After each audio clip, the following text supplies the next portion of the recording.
예, 시황맨의 주식 이야기 오늘의 증시 브리핑 방송 시작하겠습니다.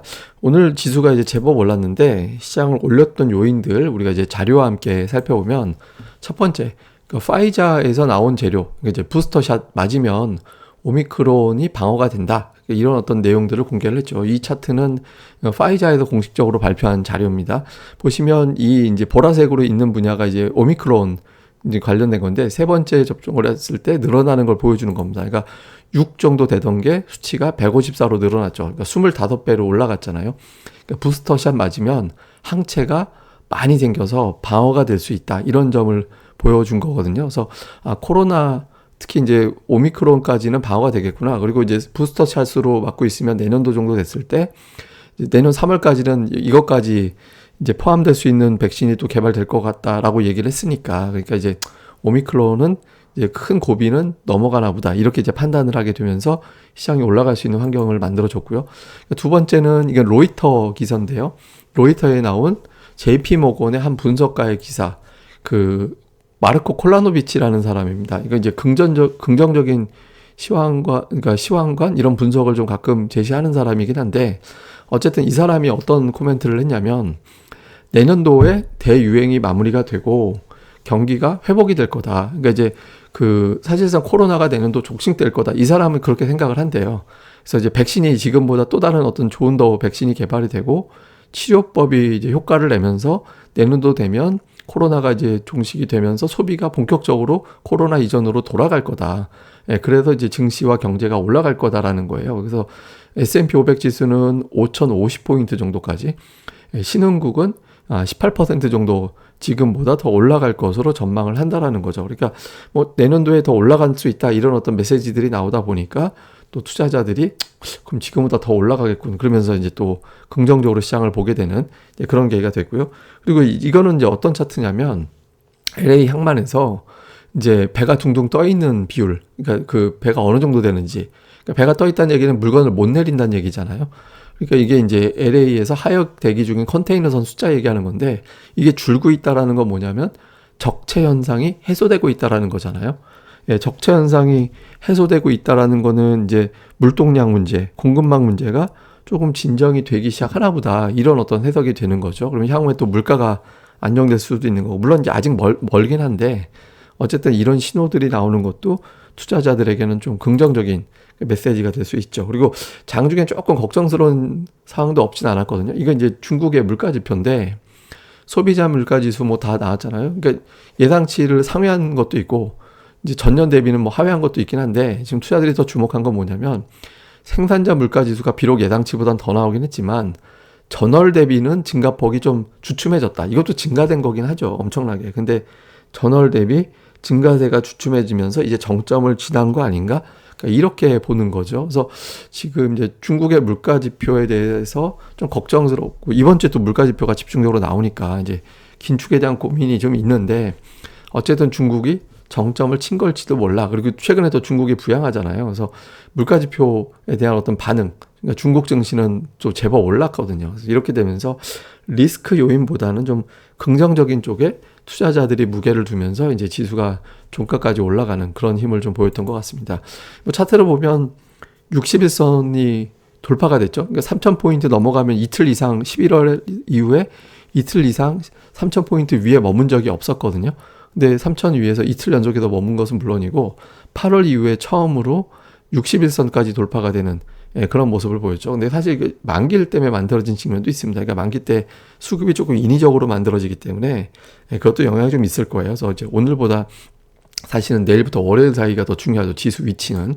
코스닥도 이제 1,010포인트라는 고비를 넘기고 1,020까지 올라가면서 121선이 또 돌파가 되는 그런 모습을 좀 보였습니다. 그래서 이제 이건 이제 뭐 이후에 되면 이게 첩첩하죠. 사실은 1,060까지 이 엄청난 저항대가 있기 때문에 갈 길이 멀긴 합니다만은, 어쨌든 1차적으로 좀 급한 저항대는 돌파가 됐다라는 점에서는 좀 의미가 있는 그런 모습이었던 것 같습니다.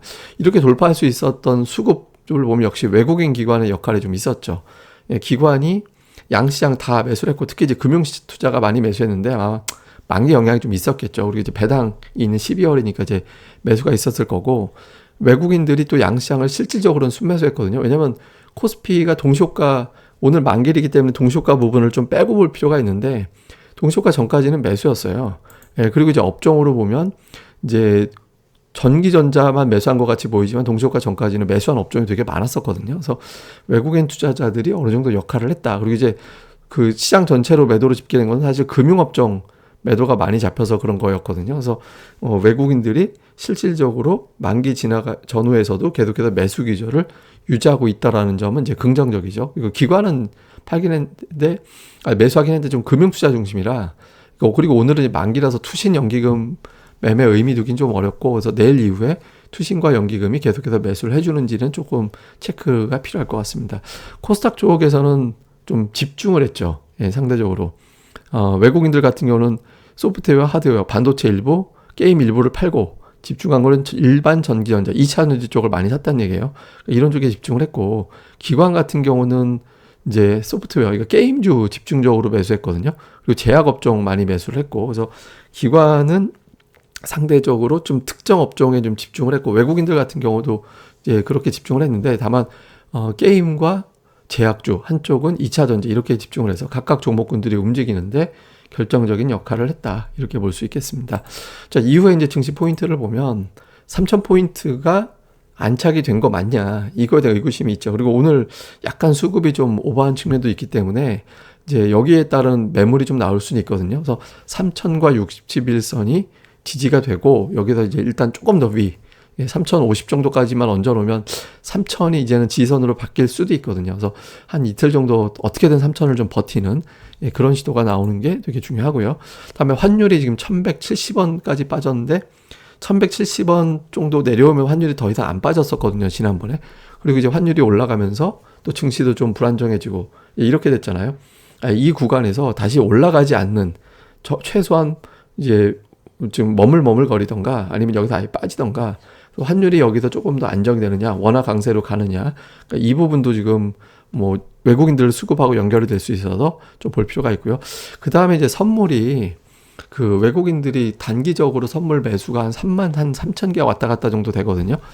그러니까 이게 조금 오버한 측면도 있습니다. 그래서 이게 이제 약간 외국인 투자들이 주춤거릴 수도 있을 것 같긴 한데, 그러니까 이제 적어도 뭐 견디는 정도만 가주면 괜찮은데 막 며칠 좀 찍어 누르면 또 3,000포인트에서 또 밀리면서 시장이 불안정해질 수 있거든요. 근데 이건 뭐 시황하고 직접적인 연결이 있는 게 아니라 단기 수급 영향이니까 이건 뭐 아주 심각하게 볼 건 아닙니다만은 이제 내일 이후에 외국인 투자자들의 어떤 선물 옵션 쪽에서 어떤 변화가 생기는지 요거는 좀 체크 정도는 해볼 필요가 있습니다.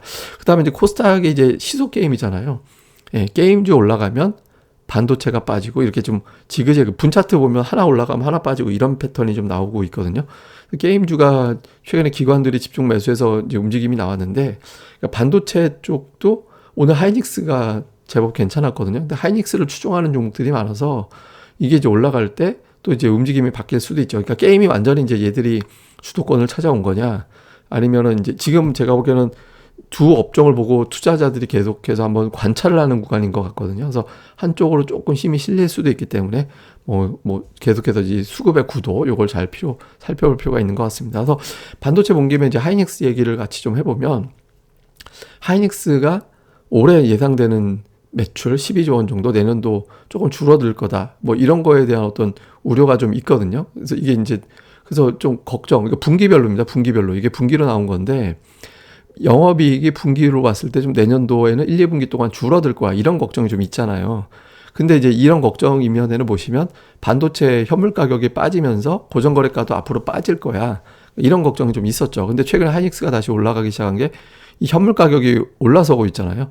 예, 현물 가격이 올라가면서 내년도 1, 2분기가 이제 올해 3, 4분기 대비 영업이익이 좀 제법 줄어들 거야. 이런 걱정을 좀 하고 있었는데 어쩌면 그래서 내년도 1, 2분기보다 3, 4분기는 되게 좋아지는 걸로 예상을 하는 시나리오였거든요. 근데 그런 그림이라도 가게 되면 어쨌든 연간 기준으로는 올해보다는 좋은 거니까.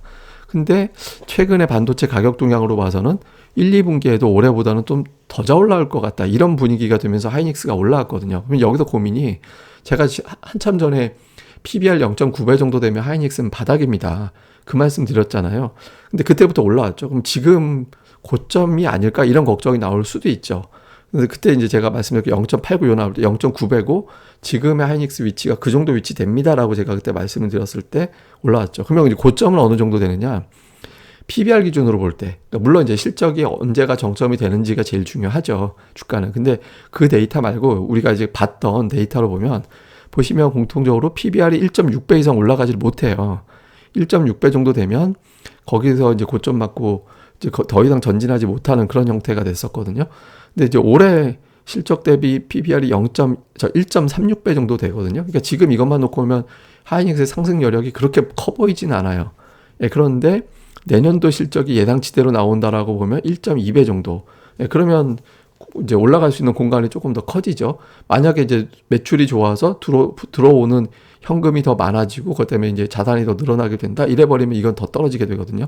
그러면은 더 올라갈 수 있죠. 그러니까 지금 하이닉스에 대한 고민이 내년도 예상되는 실적이 과연 달성이 될 거냐라는 게 이제 부담이었는데 최근에 반도체 가격이 반등하면서 유력해졌다. 이렇게 이제 돌아섰거든요. 그러면 이제 하이닉스 위로 공간이 조금 더 열리게 되는 거예요.